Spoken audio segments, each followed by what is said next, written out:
இது வந்து நல்லா ரெட் ஆக்கிட்டு போட்டோம் அப்படின்னா மசாலா வந்து உங்களுக்கு பிரியாணி கட்டும்போது கம்மியாக கிடைக்கும், ஆனால் கலர் நல்லா வரும், டேஸ்ட் இன்னும் கொஞ்சம் எக்ஸ்ட்ரா வரும். அதனால நம்ம வந்து என்ன பண்ணுவோம், நல்லா சிகப்பாக்கிப்போம். இதை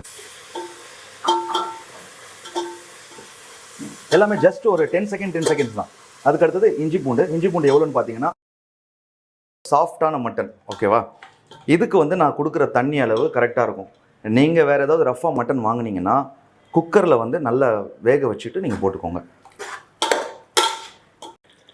மேக்ஸிமம் தண்ணி இதுலேருந்து எடுத்துருவோம். சுத்தமாக எடுக்க முடியாது. சுத்தமாக எடுக்கணும்னா ஏதாவது துணி போட்டு தான் நீங்கள் வடிக்கணும். தண்ணியை எடுத்துட்டு அப்படியே இந்த கொதிக்கிற மசாலாவில் அப்படியே இந்த அரிசியை மொத்தமாக போடணும். இதை போட்டு லேசாக கிண்டிட்டு ஃபுல்லாக ரைஸ் வந்து அதில் டிப் ஆகிற மாதிரி கிண்டி விட்டுருங்க. கிண்டி விட்டுட்டு ஜஸ்ட் ஒரு 30 செகண்ட்ஸ்க்கு மட்டும் ஃபாஸ்ட்டாக வச்சு நம்ம மூடுவோம். இதில் 30 செகண்ட்ஸ் ஒரு பிளேட்டில் போட்டு எப்படி இருக்குது டேஸ்ட் பண்ணி உங்களுக்கு சொல்லிடுறேன்.